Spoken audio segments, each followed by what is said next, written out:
Shalom again, everybody. Ariel Tzadok here from the Kosher Torah School, found online at www.koshertorah.com, bringing to you today's daily lesson in the Sefer Yetzirah. Today is lesson 80. My time flies when we're having fun. Dedicated, of course, to the safety, health, well-being, and good protection, prosperity, and all the rest of that positive stuff to everybody around the world facing the trials and the tribulations. And, a lot of people right now are being polarized and torn apart by all kinds of crazy ideas, beliefs, which are leading to even more wild and crazy actions. Hey, let's focus, get back to the center. Shuv lamakom, we learned in our Sefer Yetzirah. And focusing on that, we're going to go into today's lesson with a very, very important direction of understanding the real essence of what some will call energy healing and actual channeling, not weirdo spooks out there, but, if you will, tapping into the higher energies. You see, just as a little intro here. We, in the Torah tradition, have always known you have the lower world and what we call a higher world. You see, I have a problem using words like lower and higher simply because people attribute to these things moral values like better and worse. So if I'm not connected to the higher world, and I'm not better or I'm worse, and therefore start thinking negatively either about themselves or projecting such negativity on others who claim you're still in the lower world. Oh, you're saying I'm less? Please, let's put away all this nonsense, okay? There is no moral element when we're talking energetically. Essentially, the whole absolute truth, whole truth, and nothing but the truth, okay, is ein od milevado. What we say in Hebrew, there's nothing other than the singularity of the ultimate essence, what we call God. This is something that we know and experience in our Torah tradition. In the Christian tradition, they acknowledge it theologically. The Sufi tradition in Islam, like the Kabbalists, our brothers, they recognize and experience this with us. And in the Eastern traditions, the concepts and understanding of the Atman and the Brahmin, they understand this in India and the Vedic traditions, and of course in the Chinese and other traditions, they understand this as the Tao, where in which everything is part of the concentric whole. So this is a kind of universal understanding. Now, remember, understanding, I do not mean theological or doctrinal, philosophical approach of how we look from the inside out. No. This is how we experience the outside within and the within. Essentially, this is not just talk, it's action. So, especially in light of current events, where everybody's literally going nuts, breaking down into complete chaos. Remember, the purpose of chaos is to bring order, and the ultimate order is the sephirotic pattern. So here in chapter 5 of our Sefer Yetzirah, we're going to discuss Mishnah 3. And Mishnah 3 is going to say here, I'm just going to sum it up. It says the 12 Pashutot, we all know that, the 12 letters. Here's the handout for today's class, of course. I will have the link for it in the text there below. The 12 elementals, okay? They are the foundations for what they call the 12 directions. But when we read the directions, you got to scratch your head and say, okay, where are those directions? Here.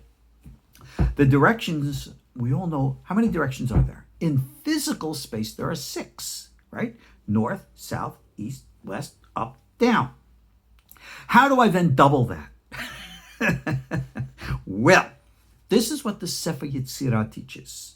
Our 12 directions are upper east, north east, lower east, okay? Upper south, southeast, lower south. Upper west, southwest, lower west. Upper north, northwest, lower north. Okay, where's upper east? Where is lower west? Okay, now don't give me a city grid and saying, let's go to the upper east side or to the lower west side. Okay, no. Okay, we're just playing now with words. If you were to be in space, let's go off our planet take your starship and just go out in the middle of space and the old Three Stooges joke, point to me to the right. Well, in my case, looking at the camera right now, my right is this way. But if you're facing me and you're going to point to the right, then right is whatever way. It's subjective in context.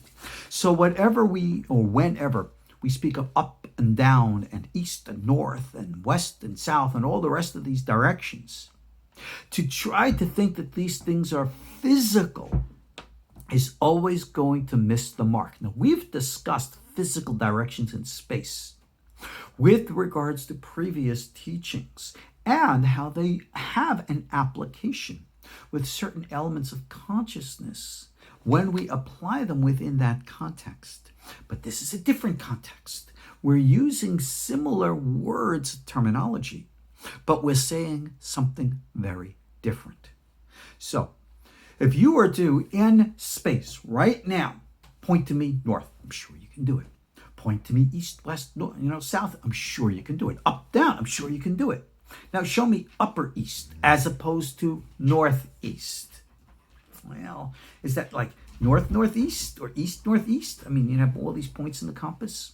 You're missing the point. A point that Reb Chaim, our commentator, makes here is that we're dealing here with what are called the boundaries of space. Listen to what it says here at the end. All right? And then I'll tell you what he said.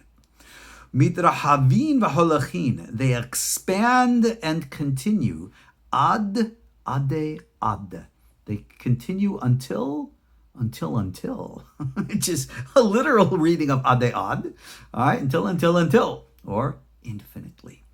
V'hen gevulot olam, and they themselves are the boundaries of olam, which we call space. Ade ad ad, ade ad, I should say. All right, infinite.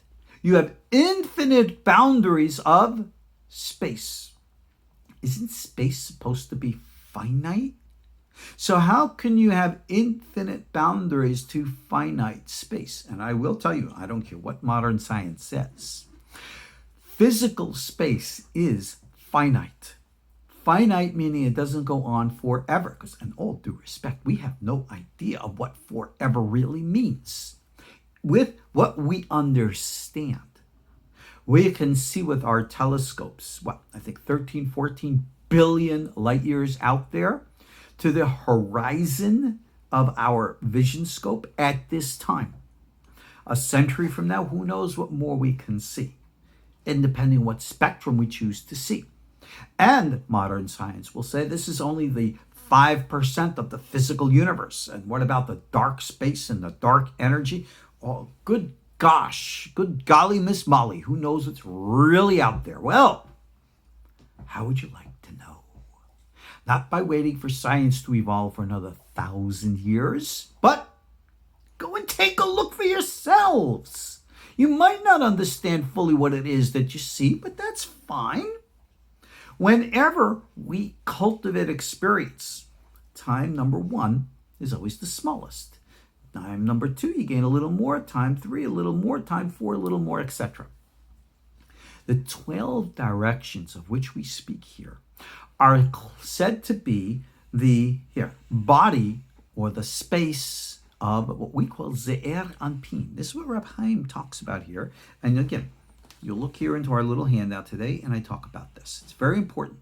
What we're dealing with here is the connections between the Sefirot. Now, we already talked about this in the previous 2 classes of this chapter. But the paths between the Sefirot, and remember what these Sefirot are. Remember that the energies of the universe we just said is Za. Za is the higher supernal body or consciousness, which is our source. Remember we just said we're all one, we're all part of something? Well, that's what we're a part of. That which we call ZEIR ANPIN. That's the Zoharic word for the small face of God. Now, why do we call it the small face? I want to be part of the big face. Okay, we all want a whole bunch of different stuff. But just remember, even the greatest of us, okay, whether it be an Eliyahu Hanavi, whether it be a Mashiach ben David, whoever or whatever it is, even a Moshe Rabbeinu, in connection to our present human status, we're all still limited, right? Remember the famous story of Moses? He said, let me see your face. God said, you can only see the backside. The face is, you can't see it and live. Not because it's so ugly or holy that it's a punishment and you'll be killed. No, because there's only so much that the brain can handle. The human mind, the human consciousness, if we were to break the boundaries of this physical world to see the other, we would no longer be here. It's that simple, okay? It's not bad and wrong. It just is what is. So the paths, the upper east, the northeast, the lower east, these correspond to the letters. All right, there again is our pattern. All right, you can see it right there. You'll download this. You'll have a copy of it right in front of you. You'll be able to see it. And each then of the letters and their sounds, remember what we do? We permutate them. We combine them with Yud-Ke, Vav-Ke. We do all kinds of correlations. But the focus is the power of the mind, what we call in Hebrew hitbonenut, or contemplation. This is what meditation is. You've heard others say meditation, you just sit quietly, close your eyes, listening to some beautiful music, and you go, oh, okay. You know something? That's not what it is. That's not meditation. That's relaxation. And there are a lot of people who can relaxate, I make my own words, who can relax to music. You know, there are those traditions of people who actually sit down and relax to a good bottle of vodka, whiskey, or here in Tennessee, moonshine. What's the real difference? You think there is one? I'm not so sure there is. I'm not a drinker. In all due respect, I will confess here to the public, I have never been drunk in my entire life. And remember, I'm a man in my 60s now, right? Never drank a beer and everything. That's not me. I goof about the moonshine all the time. Yes, of course I have moonshine. I live in Tennessee. And anybody comes and visits the house, you know I'm going to give you a little l'chaim, as they say. But that's not the point. Relaxation is not the point, okay? The exploration is the point. You have here the diagonals. You have here all kinds of correlations. And what do they mean?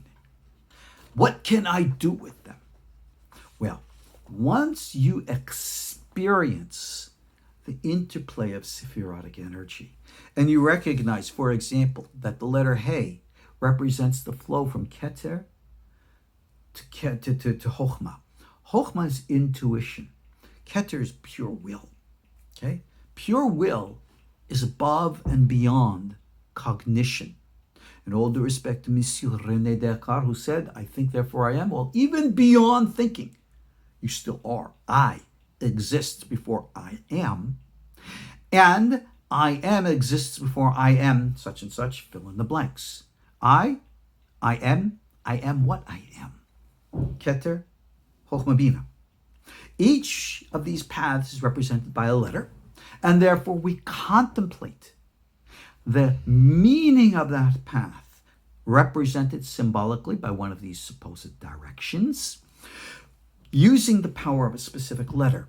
And we recognize and seek to see and experience, as we will go through the 12 individually, if you will, how each one materializes in space, in a time corresponding to a month, an astrological influence, a specific part of the body, a personality attribute. All of these things correlate to one another. And as I've made very clear to you, our Sefer Yetzirah has numerous different applications, correlations, or versions of the text. The Ariel Kaplan English version, I think, brings down about 4 different schools of applications or correlations. Scratch your head. Which one's the right one? I like the short version. I like the long version. I like the old. I like the new. Good for you. You could like whatever you want. What is real? Remember how I taught you. Real is what you're going to experience for yourself.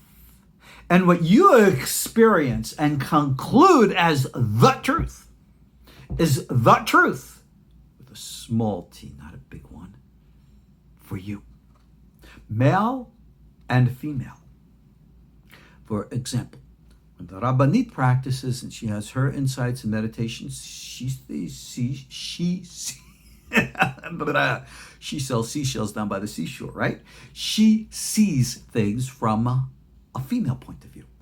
I see things from a male point of view. And we had this kind of, which way is the right way? I said, this is why the two need to come together. This is why we have the right column and the left column. And they're not meant to be in conflict with one another, spreading apart from one another. No, they're meant to be in tension of existence and merging together in the center that creates the harmony of the whole. Why don't we just have a single column? Why do we need 3 columns? Because there must always be flexibility and movement. Learn from science. Everything is always in movement. Movement defines life. So you have to have the boundary of movement to the right. Remember the Hesed Din Gevurah, Rachamim stuff? You have to have the boundary to the left. But the boundaries can't be tearing each other apart. They have to come into the center. Find harmony. Hey, this is a great current events, speech for now. But this is what this is all about.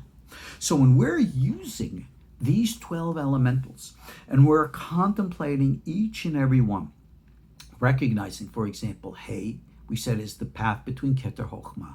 You'll see on the sheet here, I write the original pronunciation of the Vav. It's not a V, it's a W, Wal, and that's Keter Bina, all right? Zion, Chochmah Gevurah, and we correlate this upper east, northeast, lower east.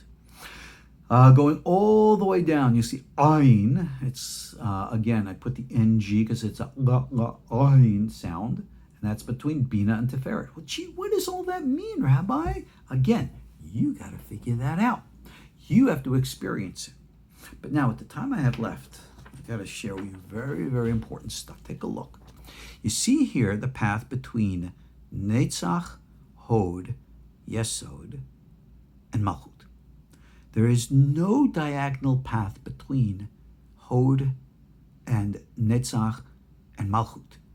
Malkhut is fed exclusively through Yesod. And you can ask, what difference does it make? You know something? Remember what Malkhut is. Malkhut is the female. Malkhut is the Beit Kibul, the receptor.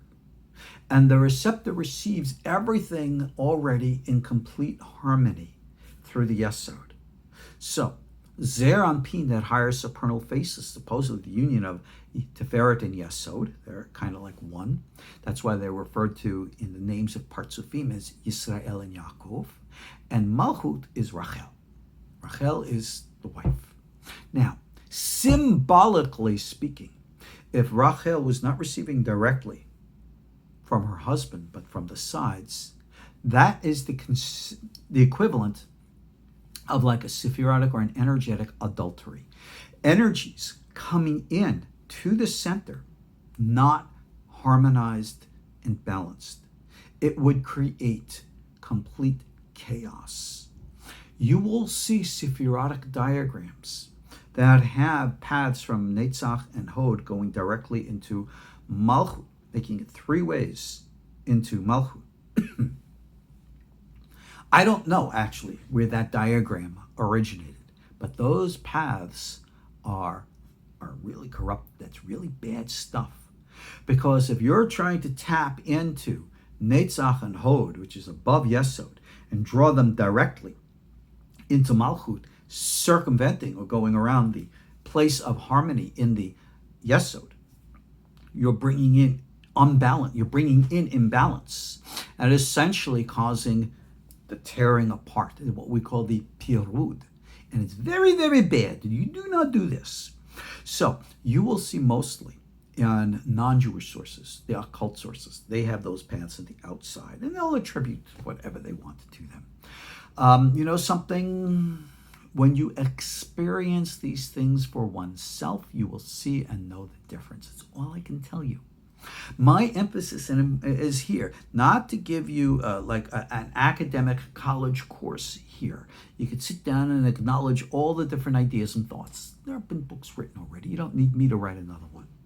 What we need to do is to take this information and apply it energetically, experiencing the supernal body through the contemplative meditations, feeling the energies as they flow through us, and then taking it from the supernal body, materializing it into the physical body, and through that bring energetic healing, if necessary and purposeful, creating golems, channeling, and the like.